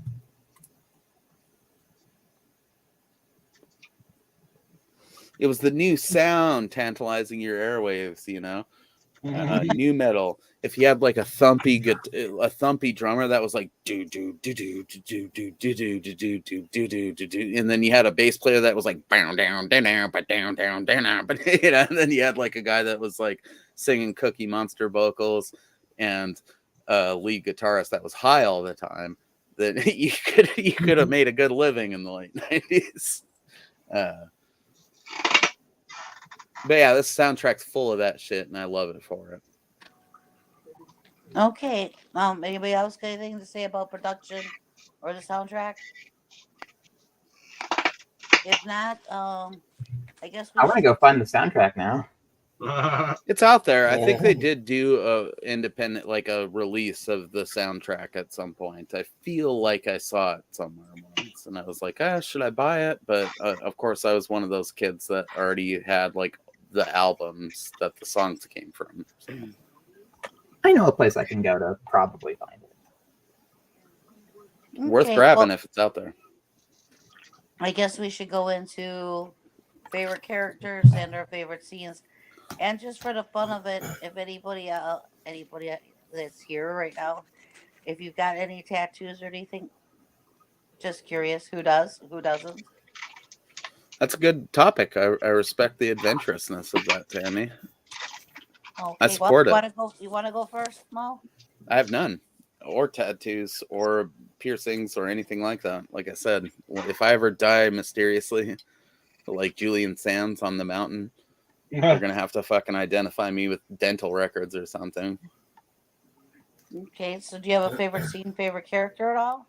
I don't give a shit about most of this movie, but I do like it a lot. So no. Okay. No, I like the end scene where he's like he's swinging around on fire and shit. That's pretty cool. Okay. How about you, Dustin? Got any tattoos, piercings, and favorite scene, favorite character? Yeah, I like that she asked this. With the well, I'm a little more complicated, I guess, than you'd expect, because I mean, I don't do tattoos or piercings, but I do like scars, and I have a couple. A lot of mine aren't planned, but I do have a couple of. I do like doing some scarification, and I have a couple of like on purpose, like planned scars. You should get those little Freddy faces on your chest and shit, dude. You know what I mean? The little For some soul reason, face. I actually like just kind of like geometric shapes that look There you both go. like kind of organic, but also not like I basically just have like two lines on like both of my biceps. And if I can lose a little bit more weight, like after some more weight training, I think I might add a second line to those, just as like a really basic like symbology, like progression thing. Well, just let us know when you go full on, because I'll definitely brand the Schlockaholics logo on your ass. So, if you're into that kind of stuff, I'm there for it, bro. Just be responsible. What about you, Jacob? You have any hidden tattoos? Do you have a tattoo we don't know about, my friend? Or a I do piercing? not. I do not. Not I at all. have. Did we get Dustin's scene? What? Did we get Dustin's favorite scene? I don't. I don't know, but if me and Jake ever die together, we should knock out all of our Well, teeth I and just think, jumble them up to confuse people. I think for me, like, my favorite scene would be before like all the craziness has really started, when they're doing like the internet, when the cops are trying to like understand like the 1998 internet, and it's just like complete fucking nonsense that they're spouting. I think that's probably my favorite scene, because it's just like, what? Right. I don't really understand what the internet was like at the time, even though I was alive, because we didn't get it till like It wasn't good. It was but- not It good. was nowhere near as good as that, what they gave. That's Yeah. one thing that was inaccurate. The amount of money that cop must have been earning to have a webcam for his child in the house on the computer that was that good. God, man, maybe It didn't even exist in porn yet, and those guys could afford to do cocaine all the time, you know. So, They were it's- rough, and it was a dream. I remember watching a Nickelodeon show probably around the time that the initial one took place, because the initial one was like, before, 3 years earlier, so around 94, 96, where you could get like a phone that was a video phone, and I thought that the concept of a video phone was amazing. Little did I know. All right. Jake, why don't you continue your? Okay. Like I said, when I was younger, I thought the whole idea of getting a tattoo or piercing was just needlessly hurting yourself for no benefit. And I wasn't all that interested with limited. Like even looking at others, like with girls, I was like, okay, you can have a couple of ear piercings and a navel piercing. That's it. Anything beyond that, I have no interest. No interest in tattoos. I will admit I have definitely changed my mind on the tattoos, but I still have not really felt the need to do that myself. And so it hasn't happened. It probably never will at this point. For me, it's hard to find something that's worth putting on your skin. Forever. Exactly. That's a big part of it. I do have there's one little grayish black dot that, if my memory, I honestly believe, I think I accidentally got tattooed in maybe the fourth grade. Because someone jammed a pencil in my leg. Those don't count, but I've done that to kids. I do have this little black dot from that. But anyway, and I do have scars from surgeries and an accident. So I have scars, but it's as far as the favorite, I'm going to probably agree with Dustin.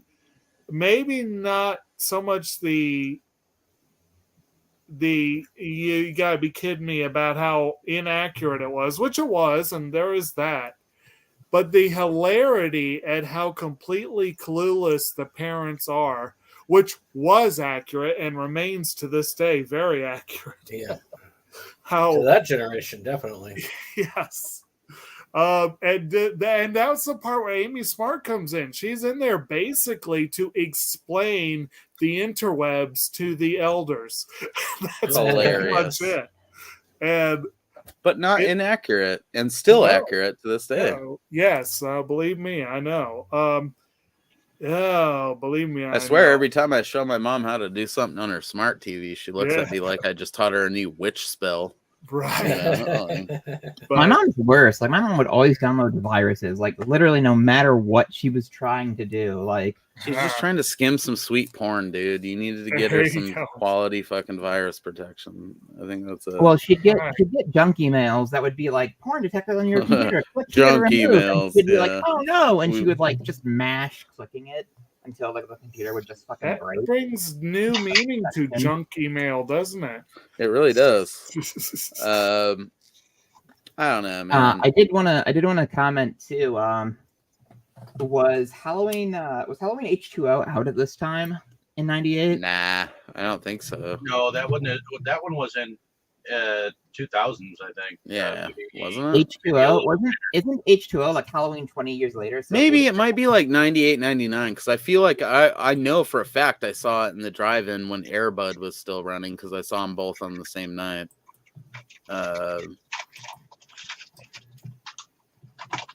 Let me find it.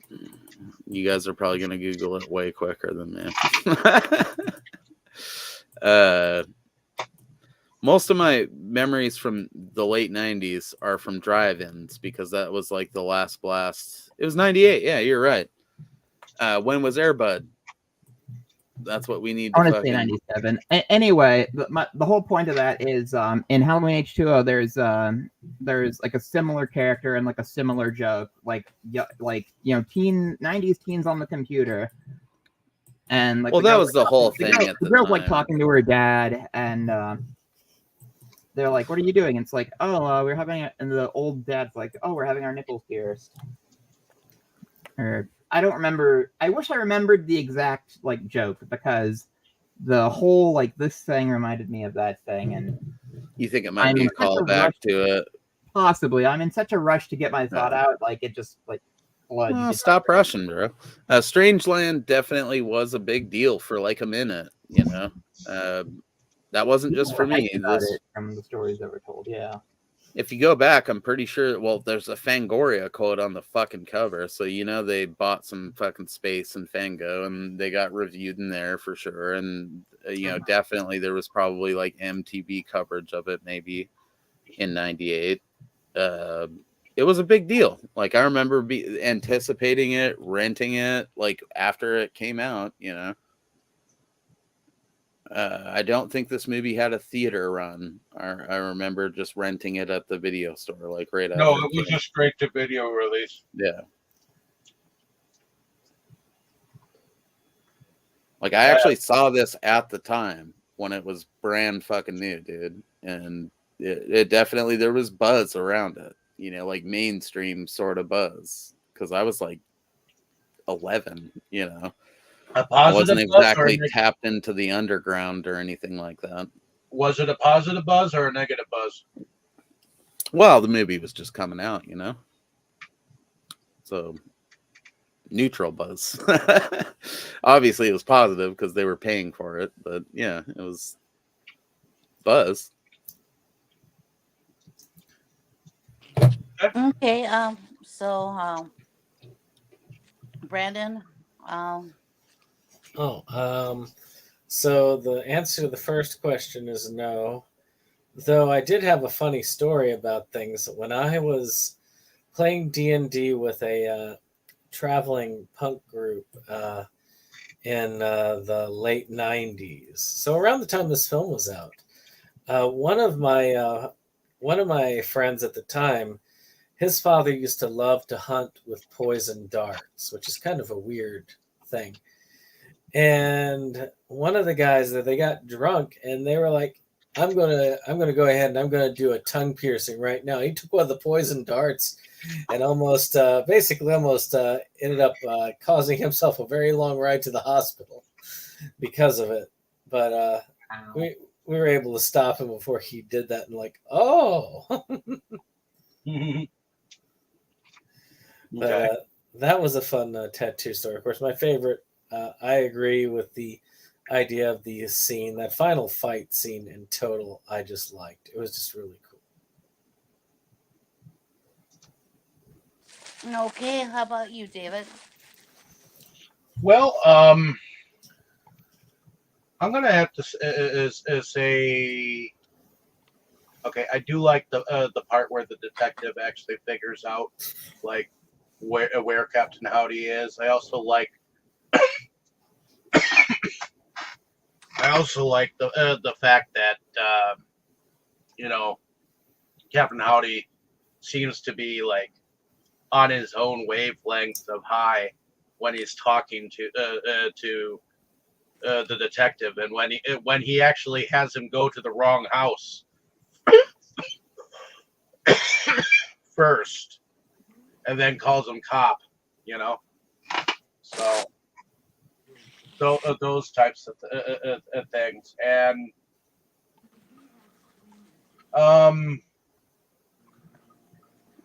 I can't say that I actually liked any of the nipple piercings or the torture or anything like that. I'm just not into that kind of killer myself, but I do have respect for him creating a persona that is moving and intense, and he did cut a character as Captain Howdy. So yeah, I think those are some of my favorite moments, and I do like the final battle. Okay, well, you didn't answer the question, but I know that you don't have any tattoos. No, I don't have any. I don't have any tattoos, nor do I have any piercings. Me and Dave have both been lying this entire time because we both know it's true, dude. We got those matching hearts right deep within our crevices. It was a bonding moment. I swore I'd keep it secret, but I have to let you know, Tammy. Dave's mine. A funny my man. Thing is, you guys. I'll fight you for him. Hey, I thought that we cut blood and shook hands on that would never come out. What you get for passing out, Dave? Well, I've already told you guys that I have 4 tattoos. I don't piercings is just strictly my couple. You know, I got my ears double pierced. I don't go for the piercings either. You know, my mom just about flipped her lid when she found out I had my first tattoo, and I was 23 years old, and it's just like, yeah, okay. She's like, is that it? And I'm like, no, because I got my first one to see what it felt like, so I could get the one that I wanted. You know, and then when I met David's parents, he goes and tells them, and they're kind of religious. Tells his mom that I got tattoos, so I'm like, well, this is gonna be fun, yeah. So of course, I meet his parents on like one of the hottest days of the year. So I got a tank top on and shorts, which means okay, you can see them all. So, but his mom was cool because I don't, like I said, mine are.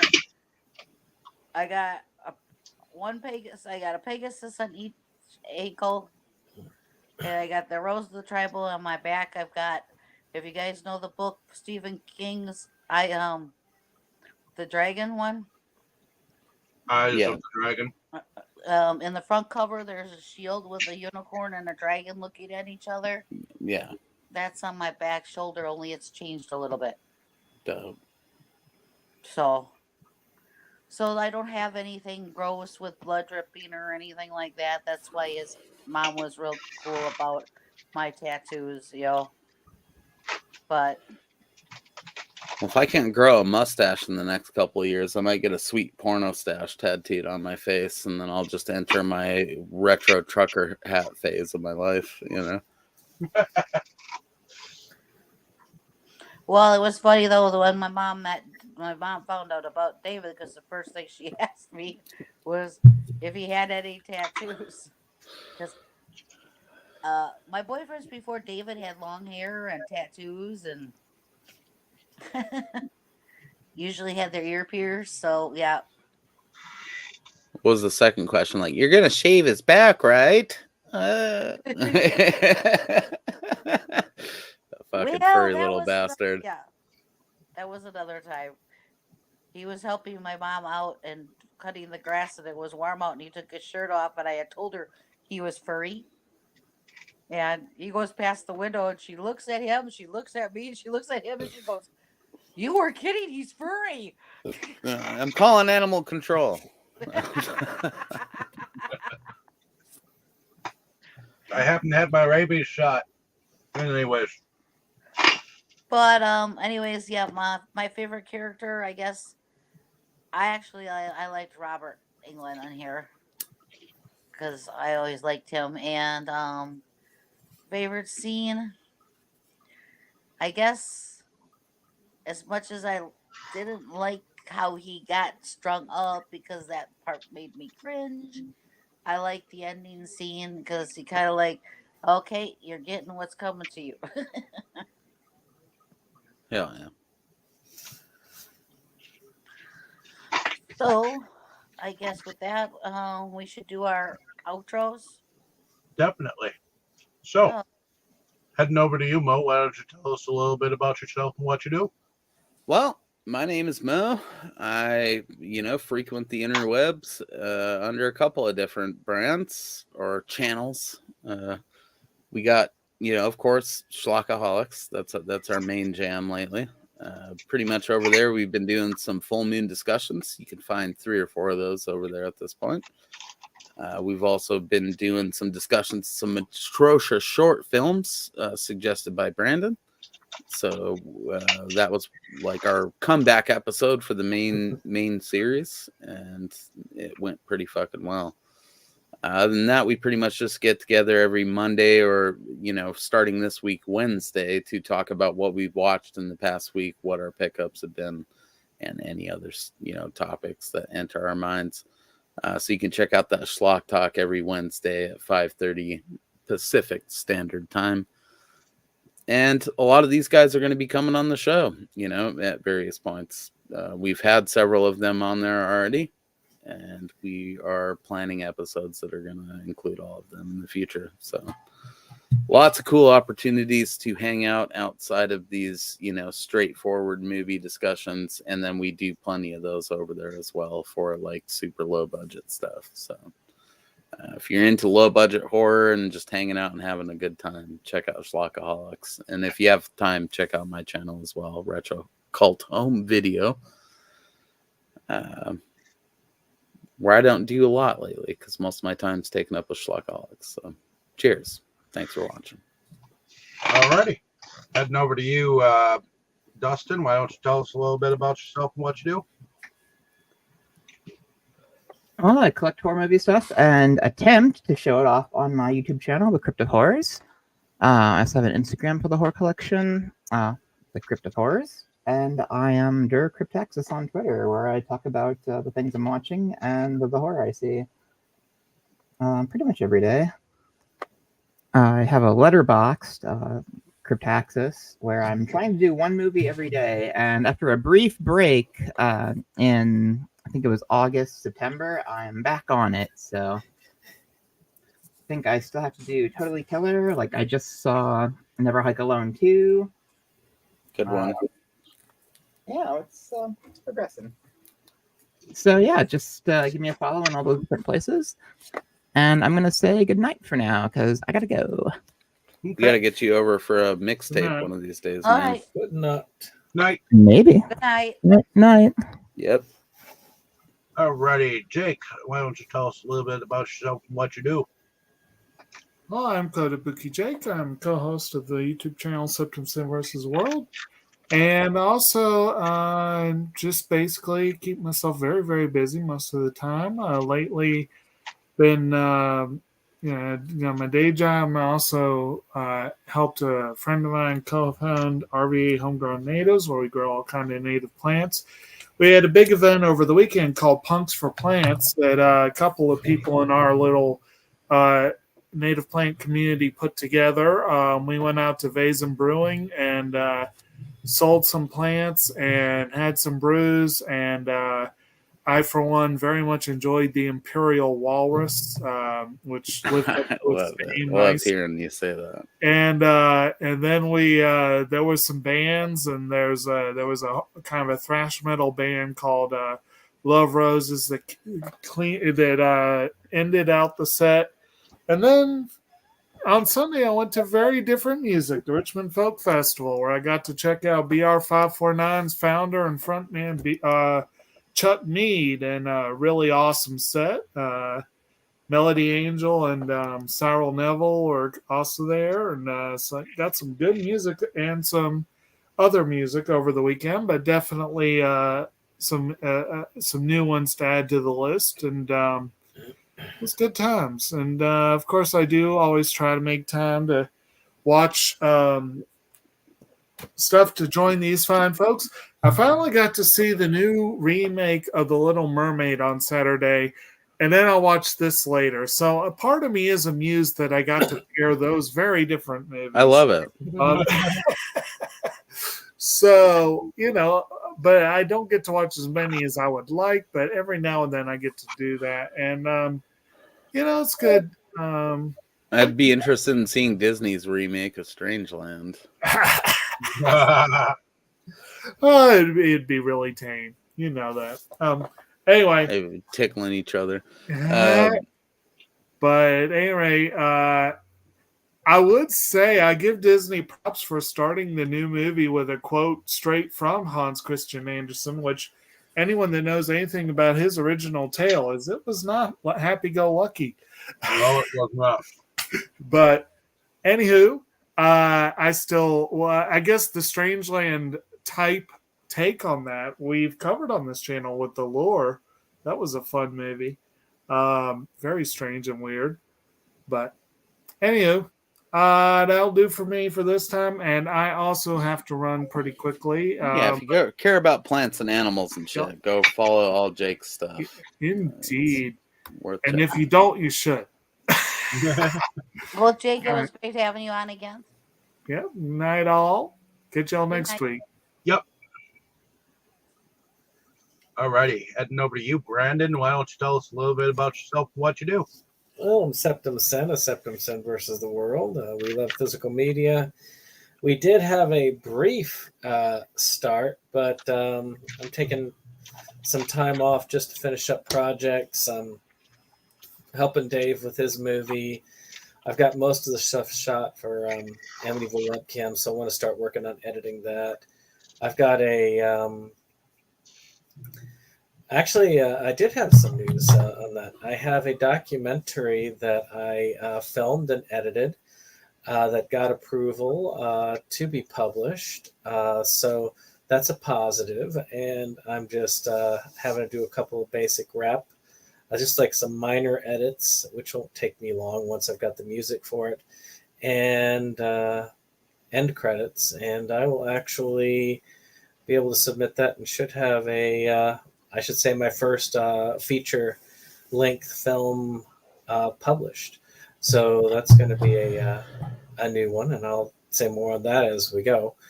But also, I do enjoy doing a lot of other things and hanging out with all these people. And of course, Schlockaholics, I'm looking forward to this Saturday's talk on House Squatch, with Cody being our lead in that. So that's going to be fun.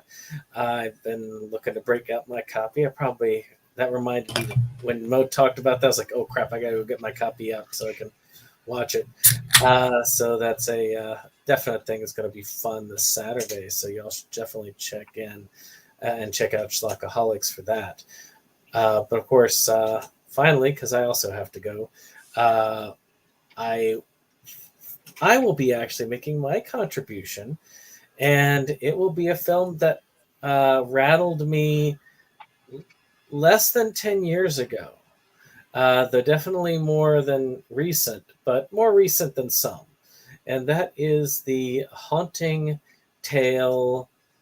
Gosh, now I've lost my Last Shift. Last Shift, yes. Which I look forward to revisiting. I know that Kim looks forward to revisiting. It really gave us a fright when we watched it. Matter of fact, I think I might do like we did last time and pair it with Southbound. Because though Southbound didn't scare us, it was a hell of a good movie. So definitely looking forward to that discussion. And good night. All righty. What about you, Okay. Jamie? I go on this channel and another. I'm David's fiance, and now the summer's over. I guess I have to figure out something else for fun because I won't be taking out my car. All righty. And is that it?